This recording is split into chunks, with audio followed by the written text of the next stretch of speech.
Let me ask you first for your reaction to the vote that we saw yesterday. You must be disappointed, I'm guessing. Well, of course I'm disappointed. I was a passionate Remainer. I campaigned for the UK to remain in the EU, but I accept the vote of the British public, which is we're going to leave the EU, the structures and legal institutions. What I'm saying to the government is we've got to make sure we do a good deal with the EU, and part of that is recognising that we've got, 1 million Londoners who are originally from the EU, 3 million Brits originally from the EU. They need some reassurance about their future going forward, and I was hoping the government would give them the guarantee their future is secure. I'm looking forward to them having the reassurance sooner rather than later. So they didn't get that yesterday because that amendment from the Lords was rejected by the Commons and then again by the Lords. So what are your concerns about EU citizens, and what are you calling on the government to do specifically around that? Put it first, make it happen soon. What's the requirement? Well, the government will this month serve the Article 50 notice on the European Union, which gives us 2 years to get a deal with the EU. And I'm saying two things as a matter of urgency to the government. One is you should now be given a cast iron guarantee to those Londoners and others in the country who are from the EU. Their future is secure here.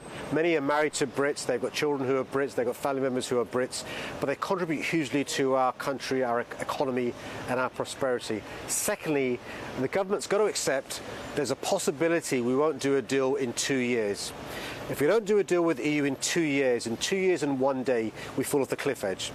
We'll have to start relying upon WTO terms, which aren't good for our businesses, big tariffs and non-tariff barriers as well. So I'm saying to the government is that early doors, you should agree with the EU an interim deal which gives businesses the certainty and clarity they need should the possibility occur of no deal in 2 years. And what kind of listening is going on at number 10 and number 11 right now? What kind of audience do you get? Do you feel that the views of London are crucial and central to what's going on in government? Well, to give the government credit, the senior members of the government, including David Davis, the Brexit Secretary, meets with me on a regular basis, and those are occasions for me to try and impress upon the government the needs of London, taking with me business leaders and experts in their field to explain to the government what we need.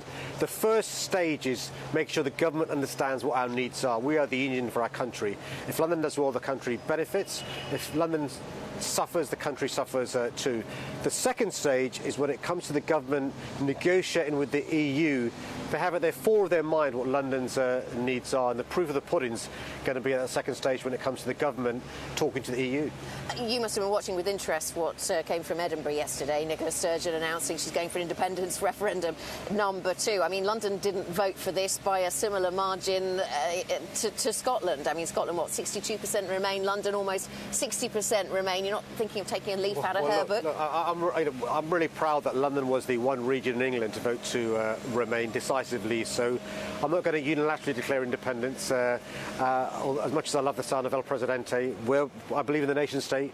London needs the United Kingdom just like the United Kingdom needs London. It's important, though, that I impress upon the government, we impress upon the government what London's needs are. Do you see the logic of what she's doing?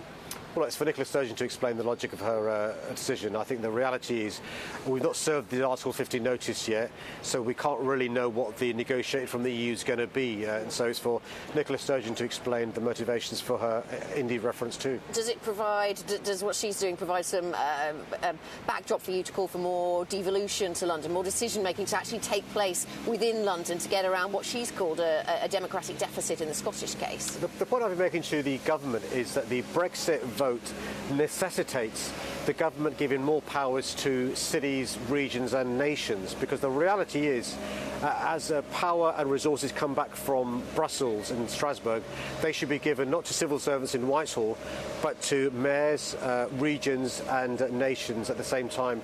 It makes devolution a necessity rather than a luxury added on, and that means more powers over how taxes are raised and spent, more powers over infrastructure expenditure, more powers over a flexible immigration system as well. You've said earlier today that missions are coming to London every week to try and poach business away, and those are the kind of threats that London is living with right now, from other parts of the EU, I should say. What is London's selling point then? What do you tell those businesses to try and persuade them not to leave? Well, the underlying strengths we had a year ago, 6 years ago, 10 years ago are still there. Talent. A diverse ecosystem in London, The fact that the proximity we've got to different centres of work, whether it's tech and finance leading to fintech, or universities and life sciences leading to biomedical. We are the cultural capital of the country. We are the financial capital of the country. We are the political capital of the country. And so that's not going to change. And so what's important is if you are a business in London, you recognise those strengths are still here. If you're thinking of investing in London, you recognise we have some of the most talented people in the world here in London. We're open for business. But some financial services companies have been making contingency plans. Do you think that any of those arguments have persuaded any of those companies not to pull that ripcord, not to leave London? Well, look, people feared that on June the 24th, 25th, a couple of days after Brexit, you'd have people leaving London and there'd been an exodus. That hasn't happened. It is the case, though, and it's a fact that some banks are planning for some parts of their divisions leaving London. Already in the public domain, JP Morgan, HSBC, and UBS have talked about this. We've got to make sure the government recognises what these businesses need, what these banks need is clarity and certainty. And that's why I've been lobbying the government about the need for an interim deal to make sure there is no cliff edge in 2 years and 1 day's time. Can a better deal for financial services with the United States in terms of that trade deal, can that compensate for any potential loss of passporting for Europe, do you think? I want to supplement the business we've got and not replace it. And so what I'm saying to businesses in London is, look, we're going to carry on having a good relationship with the EU, the 27 countries of the EU, but also we've got to recognise we've got a special relationship with the USA. We've got good links with Canada, with Japan, with India, with China, with Australia, with all other parts of the world, New Zealand as well. We've got to use Brexit as an opportunity to keep what we've got, but also as a springboard for more business, more links, better trade with other parts of the world. What kind of feedback are you having on the potential for a London visa? We talked about needing to access talent or having talent, and that's something you've talked about many times, and you've mentioned the possibility of a visa that is attached to a particular region. I mean, how realistic is that? Well, the short point I make to the government is we are the one region that voted to remain in England, so we understand the importance of immigration. We want it, but also we need it. You know, 12.5% of our workforce are from the European Union. Some sectors, 35%. And so if it's the case that you as a government want the country to prosper in the future, you need London to do well. London does well when we can continue to attract talent. But I recognise and respect other parts of the country may not want immigration. That means the government's got to recognise that we need a flexible immigration system, whether it's a regional work permit, a regional visa.